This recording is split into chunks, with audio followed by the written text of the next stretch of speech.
Gurugram teacher training college चक 5 BLM Shri Vijayanagar के इस YouTube channel में आपका स्वागत करता हूँ। आज हम B.Ed सेकेंड ईयर जेंडर विद्यालय एवं समाज इसके अंतर्गत आज का जो हमारा टॉपिक रहेगा वह है नामांकन असमानता के उन्मूलन हेतु स्त्रियों की सहभागिता। यह आज का हमारा टॉपिक रहेगा।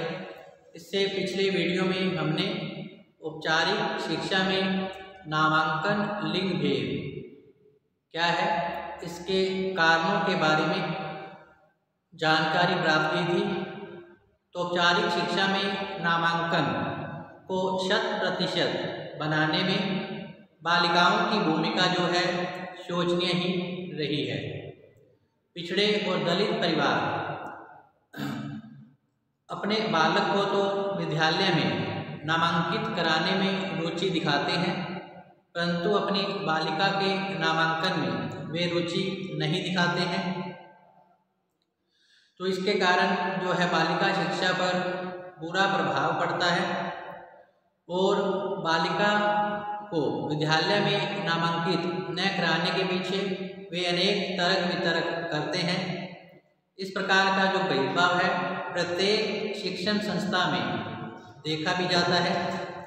तो नामांकन संबंधी भेदभाव के जो कारण रहे थे इसके वीडियो में जानकारी प्राप्त करनी थी, जैसा कि नारी जागरूकता का अभाव। इसके कारण जो बालिकाएं हैं वह विद्यालय में नामांकन नहीं करवा पाती, अगर करवा भी लेती है तो शिक्षा में वह प्राप्त करने में जो अभिभावक हैं असमर्थ रहते हैं।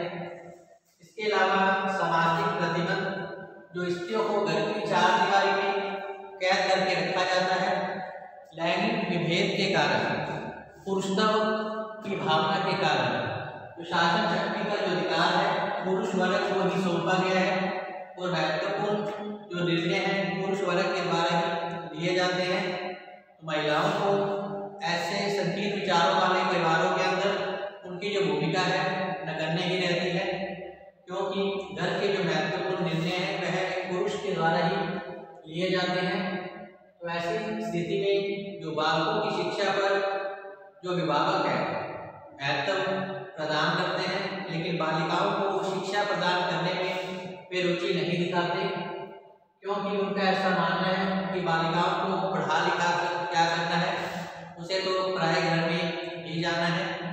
यही कारण है कि उसे घर की चार दीवारी में कैद कर दिया जाता है और उसे घर गृहस्थी संभालने संबंधी कार्य जो है उसे सौंपे जाते हैं। इसके कारण जो बालिकाएं हैं विद्यालय में नामांकित नहीं हो पाती। इसी प्रकार पारिवारिक प्रतिबंध भी बालिकाओं पर पाए जाते हैं। तो अभिभावक ऐसा सोचते हैं कि बालिका अगर घर पे रहेगी तो वह घर के कार्यों में सहयोग करेगी या फिर जो छोटे भाई बहन हैं उनका ध्यान भी रखेगी। तो यही कारण है कि जो माता पिता हैं ऐसी प्रवृत्ति के चलते बालिकाओं को विद्यालय में जो है नामांकित नहीं करवाते हैं, जिसके कारण जो बालिका है वह शिक्षा से पिछड़ जाती है। तो परिवार में स्त्रियों पर अनेक प्रकार के प्रतिबंध रहते हैं, क्योंकि अभिभावक ऐसा मानना है कि बालिका को गृह कार्य में जो है अच्छी गृहिणी होनी चाहिए, क्योंकि उसे पराए घर जाकर घर गृहस्थी को देखना होता है। तो इससे जो है बालिका शिक्षा की पूर्ण व्यवस्था जो है अभिभावकों के द्वारा नहीं की जाती। इसी प्रकार नामांकन संबंधी भेदभाव का जो कारण है वह है धार्मिक प्रतिबंध भी माना गया है। तो धार्मिक प्रतिबंध के चलते भी बालिकाओं को विद्यालय में नामांकित नहीं किया जाता, क्योंकि अनेक धर्मशास्त्रों में नारी की स्वतंत्रता को प्रतिबंधित किया गया है। ऐसा धर्मशास्त्रों में स्पष्ट किया गया है कि नारी को घर में ही रहना चाहिए और उसे संयमित जीवन व्यतीत करना चाहिए। प्रत्येक भारतीय धर्म को महत्व प्रदान करता है, इसलिए नारी स्वतंत्रता को समाप्त करने के लिए या नियंत्रित करने के लिए उन्हें शिक्षा प्रदान नहीं करते हैं। क्योंकि संकीर्ण विचारधारा के चलते पुरुष का मानना है कि अगर स्त्री शिक्षा प्राप्त कर लेगी तो वह अपने अधिकारों की मांग करेगी। तो वह पुरुष वर्ग नहीं चाहता कि जो नारी है अपने अधिकारों की मांग करे, इसलिए वो अपनी बालिकाओं को विद्यालय में नामांकित नहीं करवा पाते हैं। इसी प्रकार नेक्स्ट है नारी सशक्तिकरण का अभाव।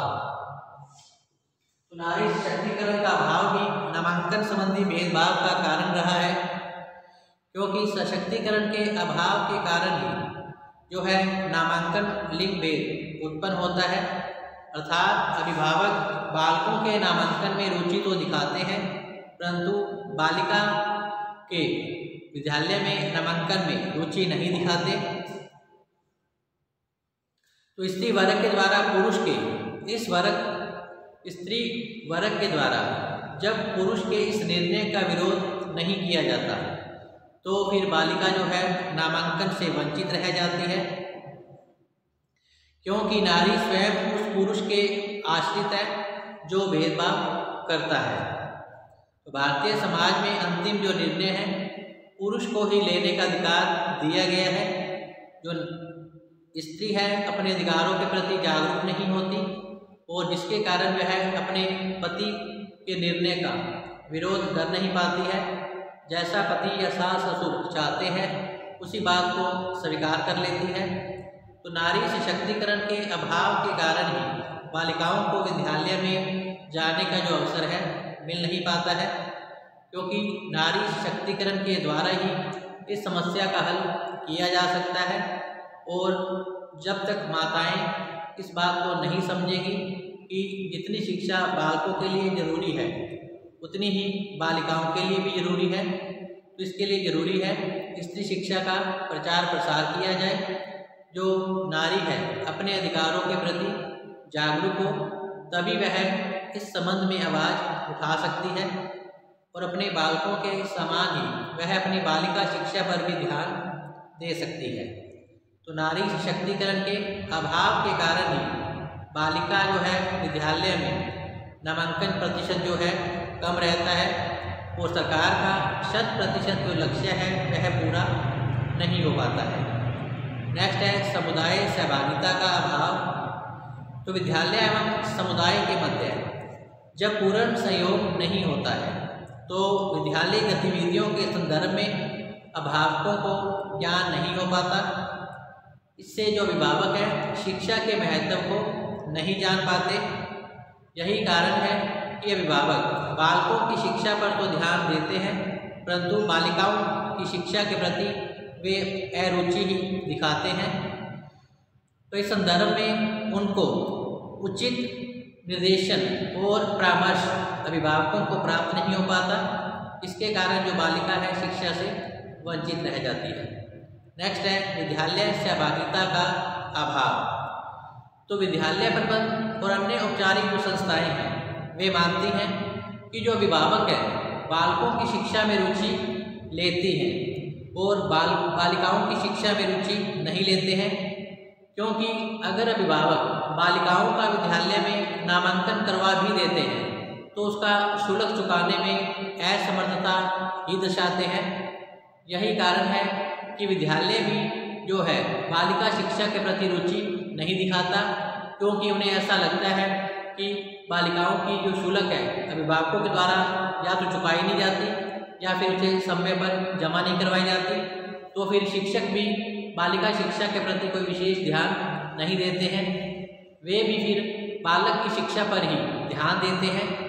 तो इसलिए विद्यालय सहभागिता का जो अभाव है इसके कारण जो बालिकाएं हैं वो 100% नामांकन का लक्ष्य पूरा नहीं कर पाती। नेक्स्ट है उचित निर्देशन और परामर्श का अभाव था। तो विद्यालय व्यवस्था में उचित निर्देशन और परामर्श का जो प्रावधान है वे छात्रों के साथ साथ अभिभावकों के लिए भी होना चाहिए, परंतु ऐसा नहीं होता। शिक्षक वर्ग को अपनी विद्यालय व्यवस्था से समय ही नहीं मिलता। व्यक्तिगत संस्थाएं शुल्क लेती हैं, इसलिए जो अभिभावक है बालिका शिक्षा के प्रति रुचि नहीं ले पाते। इस प्रकार बालिकाओं के अभिभावकों को उचित निर्देशन और परामर्श जब उपलब्ध नहीं हो पाता, तो इस कारण से जो अभिभावक हैं वे बालिकाओं की शिक्षा में रुचि नहीं ले पाते। इसी प्रकार नारी संघर्ष का अभाव, जो कि नामांकन संबंधी भेदभाव का एक प्रमुख कारण रहा है। तो नारी संघर्ष का अभाव नामांकन भेदभाव का एक कारण है। जब एक अभिभावक बालक एवं बालिका में विभेद करता है, तो बालिका की माँ को विरोध का स्वर उठाना चाहिए, अपनी आवाज़ ऊंची रखनी चाहिए कि वो बालकों के समान बालिका शिक्षा को भी महत्व देगी और अपनी बालिका को भी विद्यालय में पढ़ने के लिए भेजेगी। परंतु पति के द्वारा उसे आर्थिक, सामाजिक और अन्य समस्याएं बताकर अपनी पत्नी को शांत कर दिया जाता है। स्वयं बालिका में भी इतनी हिम्मत नहीं होती कि वह अपने पिता के विरुद्ध आवाज़ उठा पाए। तो नारी संघर्ष के अभाव के कारण भी जो बालिकाएं हैं शिक्षा प्राप्त करने में बालकों की अपेक्षा पिछड़ जाती हैं। इसी प्रकार नारी शिक्षा का अभाव जो है नामांकन संबंधी भेदभाव का सर्वप्रमुख कारण रहा है, क्योंकि जब तक नारी शिक्षित नहीं होगी तब तक वह शिक्षा के महत्व को नहीं समझ पाएगी, न ही अपने अधिकारों के प्रति जागरूक होगी और न ही इसके विरुद्ध अपने परिवार में पति से या सास ससुर के विरुद्ध आवाज़ उठा पाएगी। तो जरूरी है कि नारी शिक्षा का प्रचार प्रसार किया जाए, ताकि बालकों के समान ही बालिका शिक्षा में भी अभिभावक रुचि दिखा पाए। तो ये था नामांकन संबंधी भेदभाव के कारण। आइए हम देखते हैं नामांकन एवं समानता के उन्मूलन हेतु स्त्रियों की सहभागिता कहाँ तक है, वह इस लैंगिक विभेद को किस प्रकार से समाप्त कर सकती है और उनकी क्या भूमिका होनी चाहिए। सबसे पहले है नारी जागरूकता में वृद्धि। आज भारतीय समाज में नारी जागरूकता में वृद्धि हुई है। आज की जो नारी है पढ़ने लिखने लगी है तथा वह अपने अधिकारों के प्रति जागरूक है। आज वह अपने पति और सास ससुर पर समझा बुझाकर जोर डालकर वह अपनी बालिका को भी बालकों के समान ही शिक्षा प्रदान करवाने का कार्य करने लगी है। तो औपचारिक शिक्षा में नामांकन संबंधी लिंग भेद को समाप्त करने में स्त्री वर्ग की जो सहभागिता है आज बढ़ने लगी है, क्योंकि आज नारी अपने अधिकारों के प्रति जागरूक है, वह अपना हित समझती है। तो वर्तमान समय में नारी जागरूकता का प्रभाव देखा भी गया है। आज की स्त्री शिक्षा के महत्व को जानने लगी है।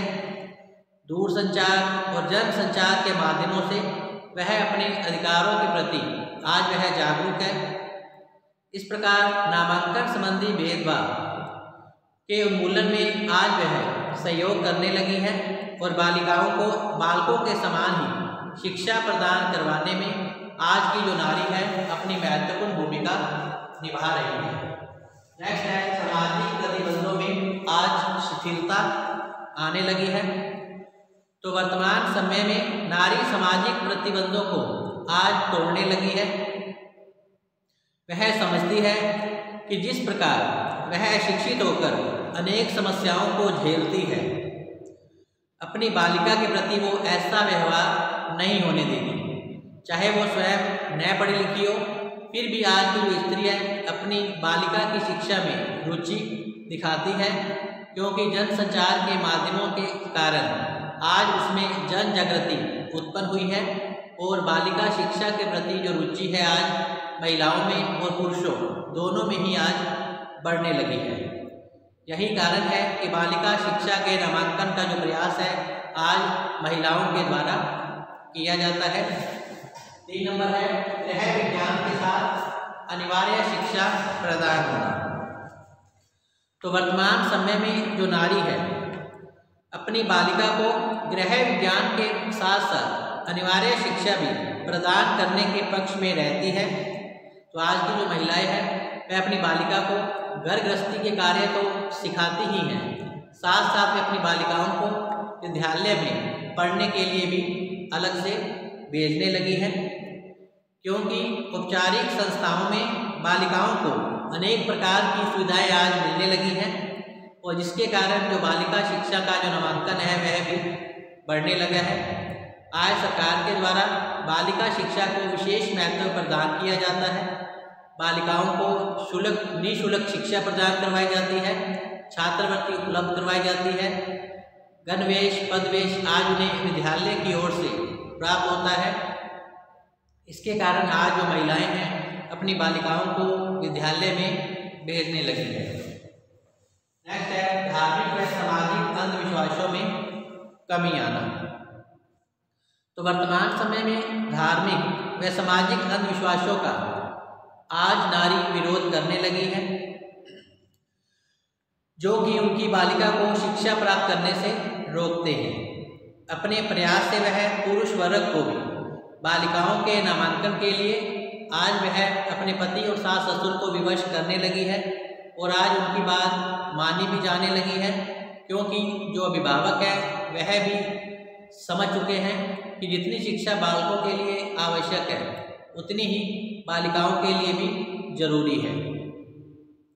तो यही कारण है कि आज जो बालिका शिक्षा का नामांकन है उसमें वृद्धि होने लगी है। नेक्स्ट है नारी सशक्तिकरण। तो वर्तमान में नारी सशक्तिकरण के आधार पर जो नारी द्वारा अपनी बालिकाओं को बालकों के समान शिक्षा प्रदान करने में अपनी भूमिका विशेष रूप से निभाने लगी है। आज अनेक परिवारों में बालिकाओं को बालकों के समान उच्च स्तरीय विद्यालयों में शिक्षा प्रदान की जाने लगी है। नामांकन में आज किसी प्रकार का भेदभाव नहीं किया जाता। आज विद्यालय स्तर पर बालकों के समान बालिका शिक्षा को भी विशेष महत्व दिया जाता है और अभिभावकों को इसके लिए उचित परामर्श और निर्देशन दिया जाता है तथा बालिका शिक्षा का महत्व बताकर अभिभावकों को बालकों के समान ही बालिका शिक्षा के प्रति भी जागरूकता उत्पन्न की जाती है, जिसके कारण आज बालिका नामांकन विद्यालयों में बढ़ा है। नेक्स्ट है विद्यालय एवं सामुदायिक सहयोग। तो विद्यालय एवं सामुदायिक सहयोग के लिए विशेष प्रकार के संगठनों का निर्माण किया गया है, जिनमें की नारी की सहभागिता निश्चित की गई है। विद्यालय प्रबंध समिति एवं शिक्षक अभिभावक संघ में स्त्रियों को आज 50% आरक्षण है। इससे नामांकन के क्षेत्र में वृद्धि हुई है। आज बालिकाओं के नामांकन में उत्तरोत्तर वृद्धि होने लगी है, क्योंकि विद्यालय एवं सामुदायिक सहयोग से नामांकन जो भेद है वह आज धीरे धीरे समाप्त होने लगा है। नेक्स्ट है विद्यालयों द्वारा जन जागरण रैली और सर्व शिक्षा अभियान। तो वर्तमान समय में विद्यालयों के द्वारा जन जागरण रैली और सर्व शिक्षा अभियान रैली निकालकर छात्रों को विद्यालय में नामांकन करने के लिए प्रेरित किया जाता है। इससे बालक और बालिका दोनों के ही नामांकन में आज वृद्धि होने लगी है।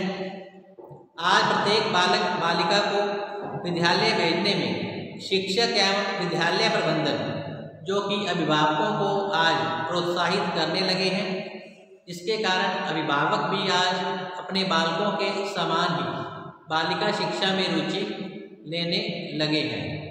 तो विद्यालयों के द्वारा जन जागरण रैली, सर्व शिक्षा अभियान रैली चलाकर जो बालक और बालिका शिक्षा के प्रति अभिभावकों में रुचि उत्पन्न करने का जो कार्य है आज किया जाने लगा है, जिसके कारण बालिकाओं का नामांकन है जो विद्यालय में आज बढ़ने लगा है। नेक्स्ट है उचित निर्देशन एवं परामर्श का पाया जाना। तो वर्तमान समय में औपचारिक शिक्षण संस्थाओं में कार्यरत शिक्षक एवं शिक्षिकाओं द्वारा बालिकाओं के नामांकन के लिए घर घर जाकर आज उनसे संपर्क किया जा रहा है। परिणाम स्वरूप बालिकाओं के नामांकन के संदर्भ में अभिभावकों को आज उचित निर्देशन और परामर्श प्राप्त होने लगा है, जिसके कारण आज बालिका शिक्षा के नामांकन में आज वृद्धि होने लगी है। नेक्स्ट है नारी संघर्ष में वृद्धि। तो वर्तमान समय में नारी के द्वारा संघर्ष करने की स्थिति आज देखी गई है। आज नारी अपने विरुद्ध किए जाने वाले षड्यंत्र के एवं शोषण के विरुद्ध आज वह आवाज़ उठाने लगी है। इसके कारण वह अपनी बालिकाओं का नामांकन करने के लिए अपने परिवारजनों के साथ संघर्ष करती है। इसके कारण वह अपनी बालिका को शिक्षा प्राप्त करने में सफल रहती है। तो इस प्रकार नामांकन संबंधी भेदभाव को समाप्त करने में नारियों की जो भूमिका है विशेष रूप से मानी गई है। आज महिलाओं में हुई जागृति, महिला सशक्तिकरण और महिलाओं में बढ़ा शिक्षा का प्रतिशत, जिसके कारण आज बालिकाओं का जो नामांकन है विद्यालय स्तर पर बढ़ने लगा है। तो इस प्रकार आज का जो टॉपिक है हमारा यही समाप्त होता है। कल हम फिर से हाजिर होंगे नए टॉपिक के साथ। तब तक आप घर पे रहें, सुरक्षित रहें, पढ़ते रहें। धन्यवाद।